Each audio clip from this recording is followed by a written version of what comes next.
Well, hello everyone, my name is Zachary O'Shea, and this is Box of Teeth.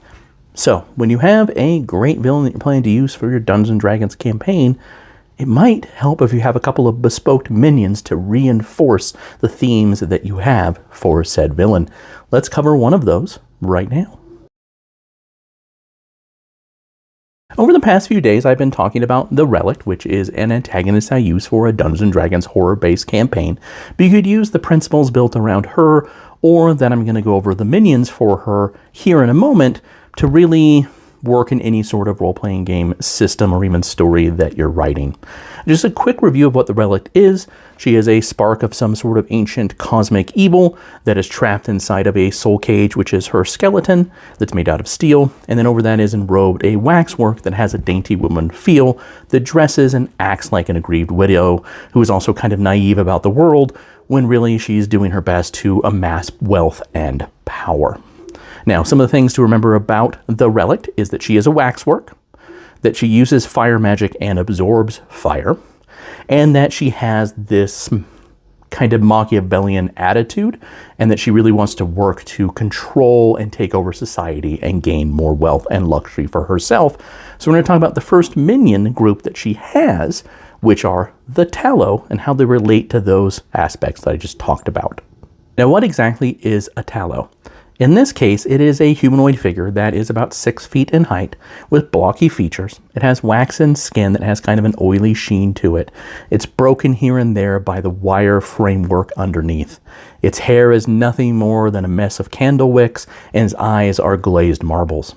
While a Tallow is genderless, it adopts whatever sex the Relict assigns to it and dresses accordingly. When the construct assumes the appearance of another race, its pallid flesh bubbles and pops while reshaping into what it desires.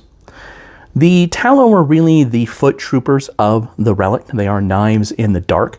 They're inclined towards assassination and spycraft, as that is what their mother designed them for. They innately know how to take advantage of striking first and striking hard, preferring this method to a stand-up fight whenever possible. They can also hide their weapons and other small objects within their body.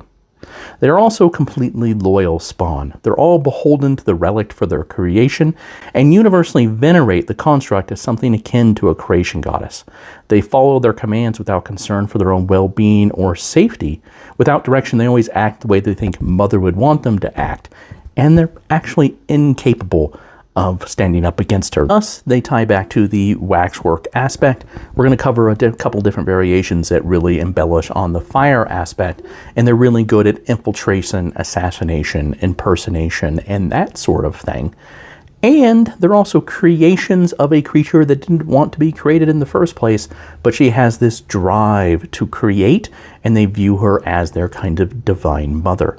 So let's take a look at the Tallow for Dungeons & Dragons 5th edition. They are a CR1 construct who is lawful evil because they are utterly committed to the goals that their mother has.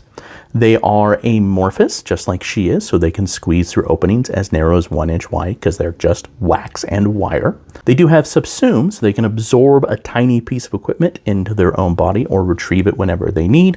They do have surprise attacks, so they deal additional damage the first round of combat.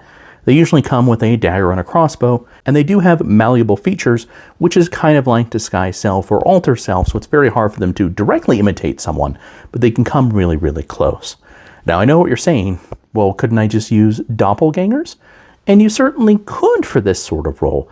But again, the Tallow are specifically designed to reinforce the themes that the Relict is already portraying. Now, of course, as your players progress, they're going to need tougher and tougher opponents, and that's where you want to come up with different variations of a base villain.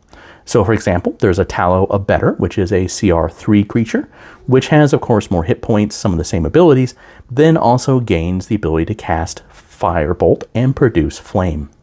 You take a step farther to the Tallow Wicked, which again is very similar. More hit points, more abilities, and more fire-based spells that it can cast. And finally, you have the Tallow Luminary, which are the favorite of the Relict, as much as she can have favorites, considering she doesn't have a heart, quite literally. And they can produce a wide variety of fire spells, but can also summon a flame blade they don't have to keep concentration on when they're in combat.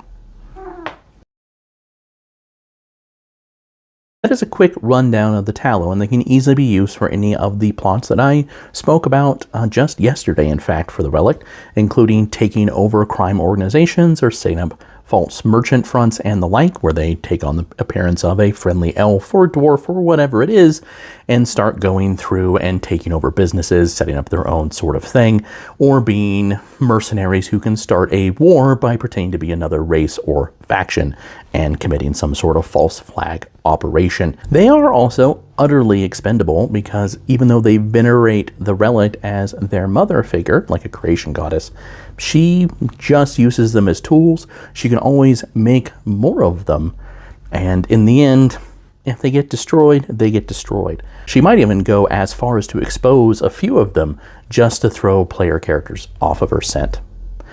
Now, I hope you enjoyed the Tallow. I enjoyed sharing them with you. We'll go over some more minions soon. You can find them, the Relict, and hundreds of other horror-based monsters for Dungeons & Dragons 5th edition, all perfectly free at boxofteeth.blogspot.com.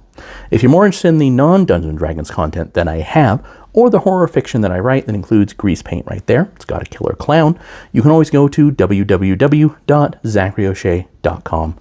As always, I really do appreciate your time and your attention, and have a great rest of the night.